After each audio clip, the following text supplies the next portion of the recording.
Hi everyone, welcome back to my channel. So today I'm going to be talking all about property investing, the things that I have learned from my property investments from when we started to where we are right now.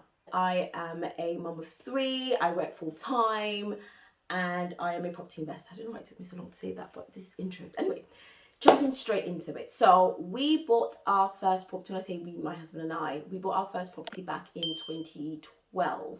And this was right before we got married. And we've always, talked about getting our property first before, paying for a wedding. So me and my husband were very, very comfortable with kind of just going to the registry and, just getting married, because we wanted to put all our money essentially into the property. Now, as a Nigerian, we're both Nigerians, we both have been the first, daughter and son from both sides to get married in the family. So obviously the parents are like, no, we needed to do a big wedding. We're just like, we don't want to do big wedding, we want to do big house. But we thank God that God was able to kind of just do things for us in that moment where our parents are able to take on the cost of the wedding, and we essentially put every single thing that we had into our first property.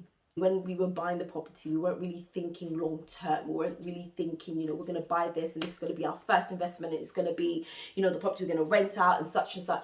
We kind of just bought it because we were in a good place. We wanted to own our own property. We didn't want to rent, and we knew it would be some kind of investment, because back then there wasn't that much in terms of financial knowledge, but we knew we wanted to invest in property in some form. So we did the traditional route. We saved up a deposit, and it was 5% deposit of the property. Now, 3 things that I learned in sort of through that process was: do your research. It is so important to do your research. When I say research, in terms of the location you want to buy, the price that you're buying it at, to make sure that the price matches sort of the area, the up and coming things that's going on in the area.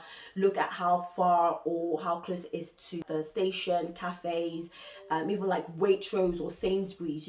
You've got to look at location. You've also got to look at the state of the property. Do you need to put in extra money in to make sure you bring it up to a standard? The next thing that I learned is you've got to think with your head and not your heart. And I feel like I'm probably talking more to women when I'm saying this, because I feel like sometimes when we're trying to buy property, or we're trying to buy, the house, we're looking at the home that we see ourselves in forever, our forever home. And sometimes when you're looking at property investing, you're not really thinking about, I'm going to be renting this out later on. You're thinking, this is where I want to live. This is my home. And because of that, you are not compromising on certain things that you probably should be if you're thinking more as an investment property rather than a forever home.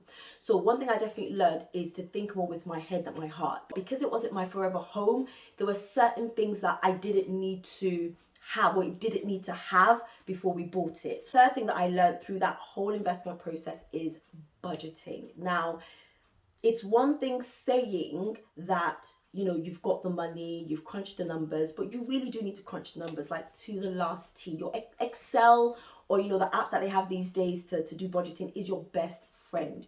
You've not only got to think about the deposit, you've got to think about your stamp duty, you've got to think about legal fees, you've got to think about, renovation works. If you're going to, do the property up, you're going to think about furniture, you're going to think about, the basics. Because I remember when we first moved into our property, guys, I wish, if I find pictures, I'll try and show it in this part, but it was bare. We literally had to paint it ourselves. We had to learn as we went, basically. We essentially had to do everything, to the point where we had to buy an airbed. We slept on an airbed for, I think, probably about 4 weeks when we moved in, because we literally went straight from the wedding to the house. And I remember, because it was like, I was like, I'm knackered, and I'm like, we have to blow up this airbed. And we've just had a long day of wedding, of changing, of dancing, of celebrating. And I'm back and I'm like, I have to now blow up this airbed. Really think about costs, think about just everything that you can imagine, and put an extra 5% on top, just in case for wiggle room. So budgeting is so important. It's not enough to just say, yeah, I've got the money, because you can see it in the bank. You've got to start breaking it down. Obviously, since then, we've obviously acquired a number of properties, and we've tweaked things a little bit more in terms of our strategy. But the one thing that I have to say when you're looking at any investment property is you've got to think about the bigger picture. If you're buying an investment property, you're not buying your forever home. So stop looking at it as though you are going to live in there. Now, don't get me wrong, it's not like people aren't going to live in there. You don't want to make it nice for them.